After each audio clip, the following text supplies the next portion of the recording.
Oh, hello, welcome back. How are you? If you're new here, my name is Jenna, your friendly girl from Germany, living in Tokyo, Japan for almost 10 years now. And I try to share bits and bites of Japan, everything from positive to negative and everything in between. And well, yeah, if you haven't subscribed yet, please do so. It doesn't cost you a penny.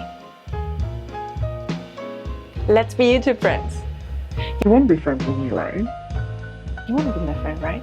That's why you're watching me. You want to be my friend. I know. You're watching. Subscribe.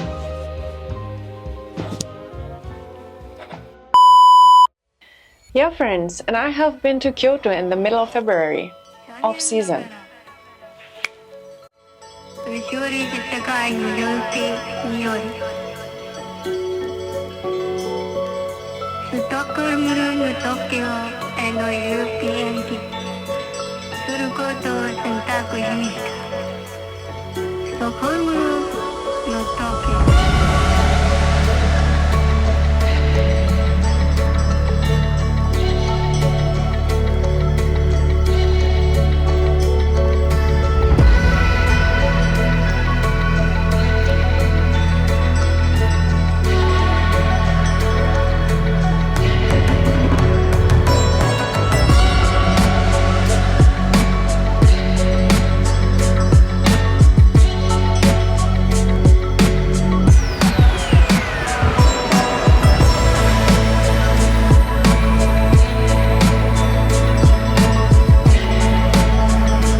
Well, friends, it's cold and rainy outside, and last year around this time the Sakura were already in full bloom.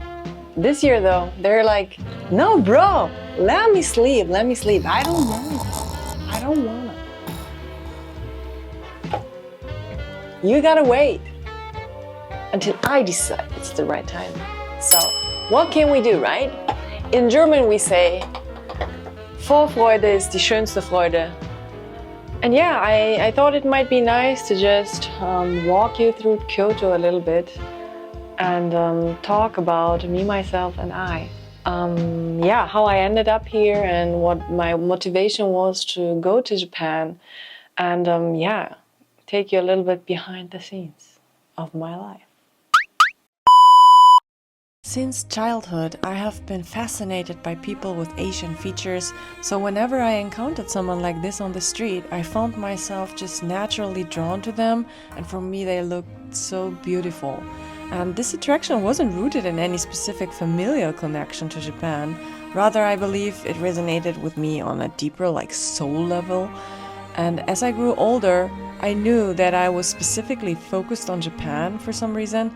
And at 14, there was this huge anime and manga boom in Germany, and Sailor Moon became an obsession.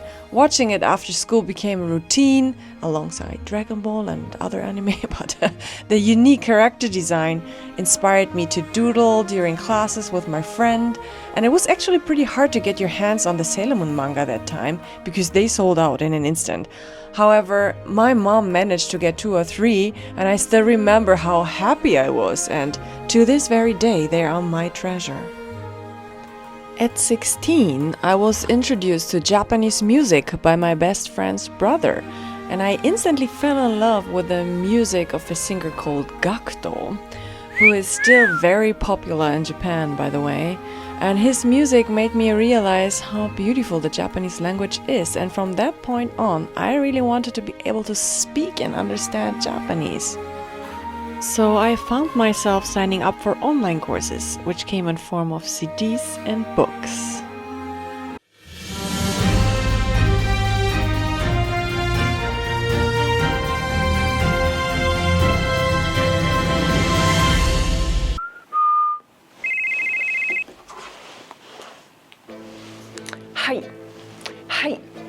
Hi. What did you say? Kyoto bans tourists from Geisha district this coming April? Ah! And yes, this sadly is true. The blame goes to foreign tourists and their bad behavior, treating the Gion district as a theme park and taking photos of geishas without their permission, touching their expensive kimonos, and in some of the worst cases, pulling on their hair. There have already been signs all over the streets warning tourists to charge a 10,000 yen fine for taking photos without permission, but that clearly wasn't enough and is now resulting in the sad decision to ban foreign tourists completely. I am not really sure how they're going to implement those rules. They might put some security on the streets to Gion so that they are able to make sure only residents, restaurant owners, geishas and their clients are able to enter, and this rule will of course also apply to me as a resident of Japan, and it seems also to Japanese tourists, which is very sad as this is the result of bad behavior of certain people, which now results banning even well-mannered people like you and I. And I'm convinced that everybody who's watching this right now is very well-mannered and behaves correctly. So yeah, this is a very sad but true story. And yeah, well, let's get back to my story, shall we? As you are about to graduate from school, you have to make a decision what you want to do with your life, right? And this was really difficult for me because I was interested in so many different things, like Japanese, art, photography, sports, you name it. And as my passion for Japanese grew stronger and I decided to study it, my grandfather was questioning me, saying like, "What do you want to do with that? Study something better." So I found myself signing up for an art school. And I had to submit a portfolio. And being young and naive, I drew a lot of anime-style characters, which clearly was not what was requested. What can I say? I ended up with the worst score.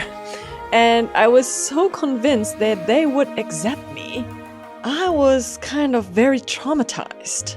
So I decided to join the army. Now you might ask yourself, why, Jenna, why? Because my brother was in the army at that time, and since we're only 1.5 years apart, we practically hung out every day and shared the same friend circle. And I thought to myself, well, Jenna, you love sports and animals, so why not try your luck in veterinary medicine? So I signed up for the officer test, and well, yeah, I passed all the tests because I'm amazing, except for the veterinary one. And I still remember the moment I was called into the officer's room where this friendly officer, adorned with all his badges, sat in front of me and said, "Jenna, we want you. You are our girl. However, you didn't do so well on the veterinary medicine test, so you'll have to study something else. How does that sound to you?" And Jenna was just like, nope. Suddenly, it was crystal clear to me I wanted to study Japanese. And he responded, "What do you mean with no?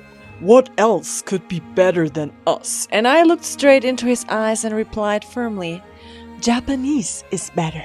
Japanese." And I'll never forget the look on his face as he seemed to look down on me and said in a disgusted voice, "Well, then have fun with your Japanese." Well, yeah, and after that I entered university and started my Japanese language and culture studies, which took me 6 years plus an additional year in Japan at the Gakushoin Joshi Daigaku, so yeah, a total of 7.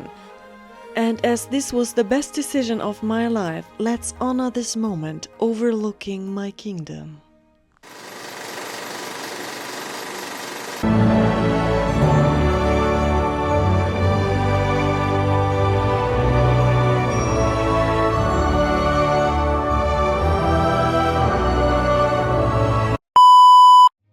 After I graduated from university, I applied for a working holiday visa and came directly to Japan. And let me tell you, my friends, this was the hardest experience I've ever had. I was alone with just one suitcase, no friends, no family, and I can't sugarcoat it. It was damn hard. But I would say that's a story for another video. Thank you so much guys for sticking around until the end, watching my very bad editing.